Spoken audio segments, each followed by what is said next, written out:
안녕하십니까. 하나금융투자에서 경제하고 원자재 담당하고 있는 전규현입니다.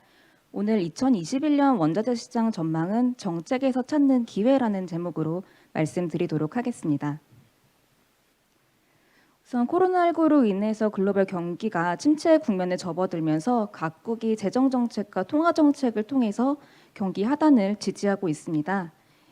이런 정책적인 공조를 기반으로 해서 내년 글로벌 경제는 완만한 회복세가 일어날 것으로 이제 전망을 하고 있는데요.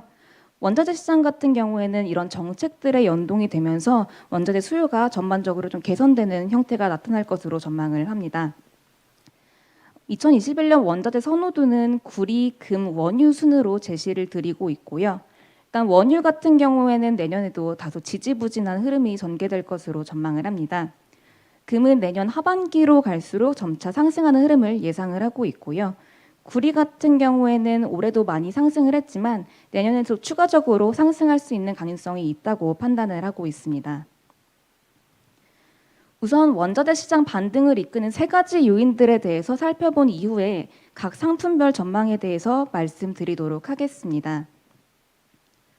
원자재 시장 반등을 이끄는 세 가지 요인, 그 첫 번째는 글로벌 유동성입니다. 중앙은행들의 저금리 기조가 이어지고 있고요. 또 양적 완화를 통해서 금융시장에 굉장히 풍부한 유동성이 공급이 됐는데 이 부분은 원자재 시장에 투기적 매수세를 유입시킬 수 있습니다.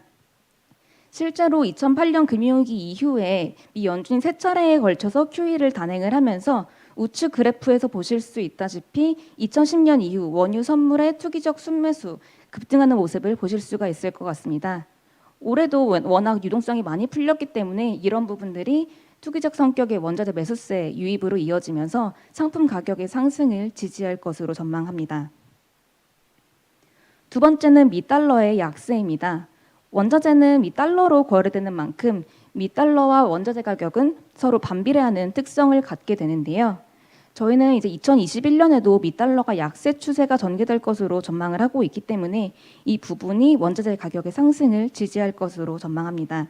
실제로 그래프 보시면 CRB 원자재 지수와 미 달러 인덱스의 2010년 이후 상관계수 마이너스 0.94 수준으로 굉장히 밀접한 역상관성을 가지고 있다는 점 보실 수가 있을 것 같습니다. 세 번째는 저희가 가장 중요하게 생각하고 있는 부분인데요. 인프라 투자입니다. 일단 올해 같은 경우에는 코로나19 충격으로 인해서 취약계층이 소득이 워낙 많이 훼손됐기 때문에 정부의 재정 지출이 대부분 이제 소득을 보전하는 쪽으로 사용이 됐습니다. 다만 내년 같은 경우에는 경기를 부양하기 위해서 좀 더 성장률을 제고할 수 있는 그런 정책들이 필요하게 될 것이고요. 그래서 정부 입장에서는 대규모 사업들이 필요할 것입니다. 따라서 내년에 각국에서 인프라 투자가 확대될 가능성이 있다고 판단하고 있습니다. 대표적으로 미국 같은 경우에는 주요 인프라들이 1930년도에서 60년도에 건설이 됐기 때문에 그 낙후 인프라에 대한 재건 논의가 꾸준히 제기됐습니다.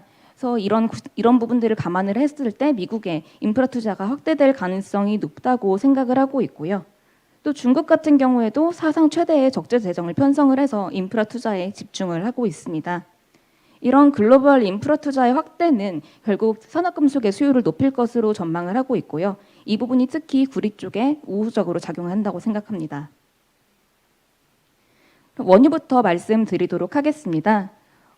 유가는 올해 초에 마이너스 유가를 기록한 이후에 회복 국면을 보이고 있지만 아직도 팬데믹 이전 수준을 회복하지는 못했습니다.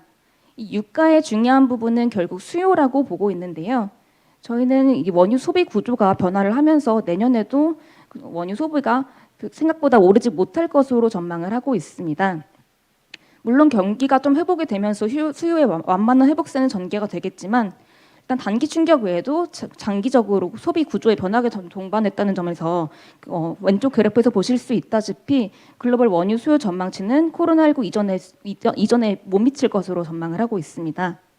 우측 그래프 한번 보이시면 OECD 국가들의 유종별 소비 증가율 추이가 그려져 있는데 검정선으로 그려져 있는 제트퓨엘 쪽이 많이 올라오지 못하는 점 보실 수가 있을 것 같습니다. 여행 수요가 현저히 줄었고요. 또 해외 출장 같은 경우도 꼭 필요한 경우가 아니라면 원격 근무로 대체할 가능성이 높죠. 항공 쪽에서 수요가 올라올 수가 없는 국면이 전개되고 있기 때문에 중장기적인 그런 소비 구조 변화가 동반될 것으로 생각을 하고 있고요. 또한 생각해 보실 점은 이제 재생에너지로의 그런 패러다임 변화도 예상보다 빠르게 전개되고 있다는 점입니다. 이런 부분들이 중장기적인 원유 수요 증가에 회의적인 생각을 갖게 만든다는 점 좀 생각해 보실 필요가 있겠습니다. 공급 사이드는 오펙 플러스나 미국 모두 공급 여력이 충분히 있다고 생각을 하는데요. 일단 오펙 플러스 같은 경우에는 내년 상반기까지 감산 기조가 조금 안정적으로 유지될 것으로 생각을 합니다. 이 오펙 플러스의 결속력은 이제 각국의 경기 회복 속도에 따라 달려져 있다고 생각을 하는데, 우측 그래프에서 보실 수 있다시피 러시아의 코로나19 2차 확산이 굉장히 심화되고 있기 때문에 이들은 경기 침체를 막기 위해서 아무래도 유가 충격을 막아야 되고요. 그렇게 된다면 결국 이들은 결속력을 유지를 하면서 이제 감산 기조를 이어나갈 개연성이 높습니다. 기존의 오펙 플러스는 내년 1월부터 단계적으로 생산을 늘려나갈 계획이었는데 이 부분이 내년 상반기로 좀 지연될 가능성이 높다고 판단을 하고 있습니다. 미국의 에너지 기업들 같은 경우에는 올해 유가 충격으로 인해서 많은 기업들이 파산을 했는데요. 여기서 살아남은 나머지 에너지 기업들은 어떤 생각을 가지고 있을지에 대해 좀 생각해 볼 필요가 있는데요. 일단 왼쪽에 그래프 보시면 댈러스 연은은 이제 주기적으로 이제 에너지 기업들에 대해서 서베이를 단행을 하고 있습니다. 근데 어떤 유가 수준에서 생산을 다시 늘릴 것이냐라는 서베이에 대해서 일단 미국의 에너지 기업들은 WTI가 50불을 상회할 때 신규 시추를 늘릴 것이라고 대답을 하고 있습니다. 다만 이제 시추 후에 아직 완결 작업만 거치지 않은 미완결 유정이 있는데, 이 미완결 유정의 경우는 40불 이상에서 생산할 요인이 높다고 답을 하고 있습니다. 근데 우측 그래프를 한번 보시면 회색 선에 DUC라고 되어 있는 부분이 미완결 유정인데요. 이 미완결 유정의 비중이 굉장히 높기 때문에 미국도 언제나 원유 생산을 탄력적으로 증가시킬 수 있다는 점 보실 필요가 있겠습니다. 따라서 결론적으로 결국은 이제 유가는 좀 박스권 흐름을 보일 것으로 전망을 하고 있는데요. 일단 글로벌 원유 수요의 회복 속도에 따라서 오펙 플러스랑 미국 모두 생산을 발맞춰서 늘려나갈 공산이 크다고 생각을 합니다. 2021년 초까지는 초과 수요 국면이 좀 이어지면서 오래 쌓였던 원유 재고가 소진되겠지만 그 이후에는 좀 원유 수급이 안정적으로 유지되면서 유가랑 재고량 모두 박스권 흐름이 이어질 것으로 전망을 하고 있고요. 밴드 자체는 30불에서 50불 수준을 전망합니다. 다음은 금인데요. 금 같은 경우엔 지금 코로나19의 재확산과 백신 개발 호재 이 두 가지에 좀 연동되는 흐름을 보이고 있습니다.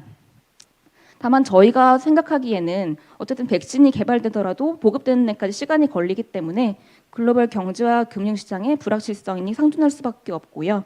그렇다면 코로나19가 완전히 종식되기 전까지는 금의 안전자산적인 수요는 여전히 유효하다고 판단을 합니다.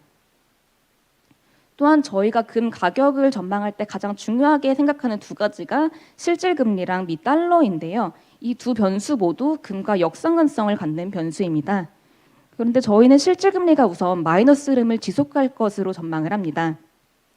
명목금리 같은 경우에는 재정 지출로 인해서 국채 발행량이 늘어났기 때문에 이제 금리가 상승할 수 있겠지만 경기 부양을 위해서 연준은 차입 비용을 낮은 수준으로 유지해야 될 것이고요. 그렇기 때문에 만약에 실질금리가 다시 오른다면 이것을 어떤 수단을 써서라도 제어할 가능성이 높다고 생각을 합니다. 또한 실질금리는 이제 물가를 감안한 금리이기 때문에 기대 인플레이션이 상승하면 그만큼 실질금리의 마이너스 폭이 커지게 되는데요. 저희는 내년에 그 기대 인플레이션 자체도 다시 상승할 개연성이 높다고 보고 있어서 이 부분도 금 가격을 지지한다고 보고 있습니다. 기대 인플레이션 같은 경우에는 내년에 유동성 공급과 미 달러의 약세 그리고 내년 상반기에 유가 기저효과까지 감안할 때 상승 가능성이 높다고 보고 있고요. 결국 금 가격을 지지할 개연성이 높다라고 말씀드리고 싶습니다. 두 번째는 미 달러의 약세인데요. 앞서 말씀드렸던 것처럼 미 달러는 원자재 가격과 이제 반비례하는 특성을 보이게 되는데 이 중 반비례 역상관성이 가장 큰 부분이 금입니다. 특히 이제 2020년 4월부터 금과 미 달러 간의 역상관성이 높아졌기 때문에 달러 약세는 내년에도 금 가격의 상승을 유도할 개연성이 높다고 생각합니다. 따라서 결론적으로 금 같은 경우는 내년에 다시 상승 사이클이 시작될 수 있다고 판단을 하고 있는데요. 밴드는 온즈당 1,800불에서 2,100불 수준을 기대를 하고 있습니다. 마지막으로 구리 전망 말씀드리겠습니다. 우측의 파이 차트 한번 보시면 구리의 최종 수요는 건설이나 장비, 인프라 이런 경기와 밀접한 쪽에 사용이 되게 됩니다. 내년에 어쨌든 간에 경기가 완만한 회복을 보일 것이고요. 특히 서비스업보다는 제조업 쪽의 회복 속도가 더 빠를 것으로 전망이 됩니다. 또 중국을 필두로 일부 신흥국 경기가 회복된다면 이런 부분들이 산업금속의 수요를 높일 수 있을 것으로 전망합니다. 또한 이런 경기적인 부분과 함께 정책적인 부분들이 구리 수요를 높일 것으로 전망을 하고 있는데요. 그중 가장 대표적인 게 그린딜 정책입니다.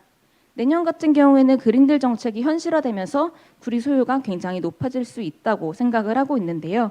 일단 유로존 같은 경우는 올해 코로나19발 충격으로 인해서 7월에 EU 회복기금을 조성을 했습니다. 근데 이 회복기금의 일부를 그린딜 투자 예산으로 이제 지정을 했는데 그렇기 때문에 전기차 생산이나 충전도 설치 같은 부분들이 확대될 것으로 전망을 하고 있습니다. 중국 정부도 마찬가지로 탄소 중립 목표 달성을 위해서 2035년까지 신사 전부를 친환경차로 바꾸겠다는 계획을 제시를 했는데요. 이 친환경차가 중요한 이유는 우측 그래프를 보시면 알 수 있을 것 같습니다. 자동차 종류별 구리 사용량을 그려놨는데요. 일반 차량에 생산하는데 구리가 23kg 정도가 든다면 하이브리드 자동차의 경우는 이 일반 차량의 한 두세 배 정도 구리가 많이 사용이 되게 되고요. 전기차나 전기 버스로 가게 되면은 구리 사용량이 4배에서 16배까지 늘어나게 됩니다. 지금까지도 전 세계 전기차 규모가 왼쪽 그래프에서 보시다시피 굉장히 많이 늘었지만 앞으로는 이런 정책적인 부분들을 기반으로 더 빠른 속도로 전기차 규모가 증가할 것으로 전망을 합니다. 이번에 미국 대통령으로 당선된 바이든도 이제 친환경차 쪽으로 이제 정책을 밀고 있기 때문에 이런 부분들도 같이 감안하실 필요가 있을 것 같습니다. 다음은 건설 경기 쪽을 말씀드리려고 하는데요. 일단 워낙 저금리 기조가 유지되고 있다 보니 대표적으로 미국의 모기지 금리가 굉장히 낮은 수준을 유지를 하고 있습니다. 일단 사상 최저 수준의 미국의 모기지 금리가 강한 주택 수요를 이끌고 있고요. 미국의 재고도 조금 부족한 상황까지 이르면서 왼쪽의 그래프에서 보실 수 있다시피 미국의 주택시장 지수는 코로나19 이전보다도 더 좋아진 상태입니다. 중국도 마찬가지로 신규 착공이 증가하면서 부동산 투자가 회복세를 보이고 있는데요. 이런 건설 경기는 글로벌 구리 수요의 약 28% 정도를 차지하고 있기 때문에 이런 부분들이 이제 구리 수요를 이끌 수 있다고 판단합니다. 물론 리스크 요인도 있습니다.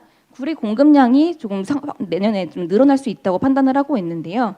구리 정강 채굴 같은 경우는 주로 남미 국가들이 주도를 합니다. 칠레랑 페루가 약 42% 정도를 차지하고 있는데 글로벌 2위 구리 공급 국가인 페루에서 공급량이 좀 증대될 수 있다는 리스크가 있습니다. 페루 같은 경우에는 다수의 대형 광산 개발 프로젝트들이 추진되고 있는데 이게 현실화되면서 내년부터 수년 동안 구리 공급량이 다소 증가할 수 있다는 점이 좀 리스크 요인이고요. 그럼에도 불구하고 저희가 보기에는 구리 공급량 증가분보다 수요의 증가분이 경기와 정책적인 부분들을 감안해서 더 클 것이라고 생각을 하고 있고요. 따라서 2021년에도 구리 가격의 상승 추세는 이어질 것으로 전망을 합니다. 금융위기 이후의 경기 회복 국면을 보면 2009년부터 해서 구리 가격이 26개월 동안 상승 사이클을 지속을 했습니다.